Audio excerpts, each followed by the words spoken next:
మన దేశంలో ఓ తరానికి అత్యంత ఇష్టమైన కళాకారుడు జకీర్ హుస్సేన్.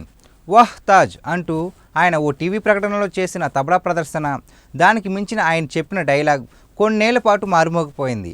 అది సామాన్య జనంలో ఆయన ఎవరో తెలిసేలా చేసింది. కానీ ఈ పేరుతో ఆ దిగ్గజాన్ని గుర్తు చేసుకోవడం మాత్రం ఆయనకు అవమానం. ఎందుకంటే ఆయన సాధించిన విజయాలు, ప్రతిభ అనన్య సామాన్యమైనవి.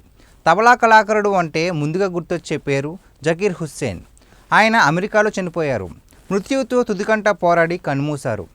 జకీర్ హుస్సేన్ మంత్రముగ్ధమైన తబలా వాద్యాన్ని వినిపించడంలో సాటిలేని నైపుణ్యాన్ని ప్రదర్శిస్తారు. తబలా విద్వాంసుల కుటుంబంలో పుట్టిన ఆయన చిన్నతనం నుంచే అందులో ప్రతిభ చూపారు.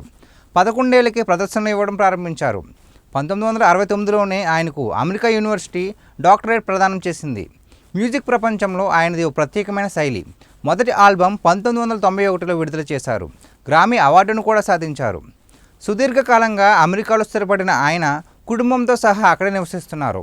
ప్రతిష్టాత్మక విశ్వవిద్యాలయాల్లో అతిథి అధ్యాపకుడిగా వ్యవహరిస్తున్నారు.